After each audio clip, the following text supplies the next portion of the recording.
to tell you my story about 1950s when I was growing up. And I'm going to ask you to please bear with me because it's very, very graphic. It's very, very true. I entered a contest. There was an old lady. She wanted to find out the truth. So she went into a time machine. And she went back to the 1950s. And she wanted to find out about her mother, what she did, and what her father, what she did, and the terrible times that we had to face in the 1950s. So I'm going to read you this story that I wrote. It's about an old lady with a black coat. I forgot my hat. It was a 1920s hat. You would have loved it. Okay. And she walked into the train station. She got zapped from the train station. And she walked around and she looked around and there was a lot of people running and scurrying around. So you got to imagine, this is a train station in 1950. Everybody's running to go everywhere. So they were very, very busy. This is me. Black hat. I'm blind in my right eye. I am so deaf I can't hear you scream and holler and tell me to stop when you will. Just yell at me and just tell me, wave your arms if it's too much for you to understand. Okay, I was deaf. I was disoriented for a second when I got zapped in there. I stopped a gentleman to ask for directions and time. I'm a 70-year-old time traveler who knew the right person at the right time that granted me my recurring 20/20 vision to manipulate reality as I choose fit to find the truth. I am a 1950s Bonnie and Clyde's daughter. And I was charged with a hefty price to see myself go to those train stations and find the truth in Chicago's portal. The Union Station is where I landed. I had landed in this depot before. I followed my mother, Mary, who was there at the same moment. You can see her walking through the doors in the background, carrying her Spanish guitar. There was a young man walking to his train, too. They brushed their arms, passerbyers. Their eyes were at a glance. She's rushing to perform and singing in English and Croatian for the troops that came home from World War II. I watched her. I watched her work weekends as a soda jerk to save enough money to buy her cowgirl boots and her cowgirl outfit. She was ready to compete. She won 4 times.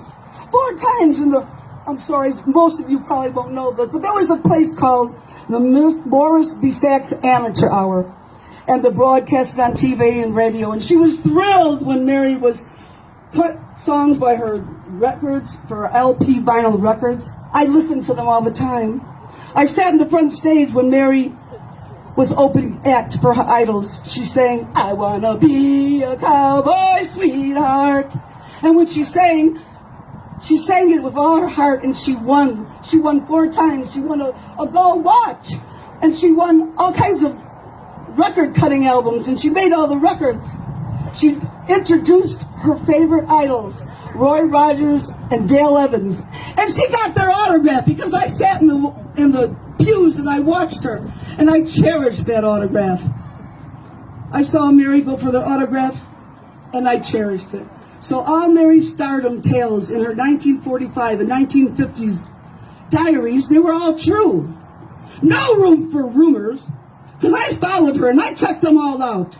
In 1945-50 diaries were all true. My investigation, I'm a certified paralegal private investigator by trade. I've done it for 40 years. My investigation always brought me back to the same portal when I saw Mary fall in love with my father, Art.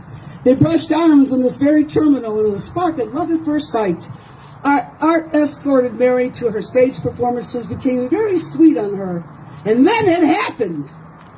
The long wooden pews are where they sat, where I saw my mother Mary told Art she was pregnant with me. I heard him say, never fear. I'm going to go get the cash and we'll get married and we'll live happily ever after. I was on my way to my mission to investigate. I arrived in time to watch my father Art with his girlfriend Rose, sitting on the right side of this pew, scurrying through the crowd. Art told Rose to wait for him. I followed Art. My 23-year-old father got his gun and shoved it in the face of a woman bank teller. The first day on her job, he stole $1,083, big stakes in those days. Then came back to get Rose. He bought 2 tickets to New York, and they spent all the money except $200 when they flew back to O'Hare Airport. The FBI was waiting. Federal judge sentenced Art to 3 years in prison. My mother found out when she heard it on the news. She saved 69 love letters, and I held them, and she tied them in her shoebox, and I still read them all. I understand now that my mother never stopped loving him. Now, I come to reality. I'm no longer a time traveler. I'm Sharon Ivanhoe McPhee, and I'm going to tell you the rest of the story. And you're not going to like it.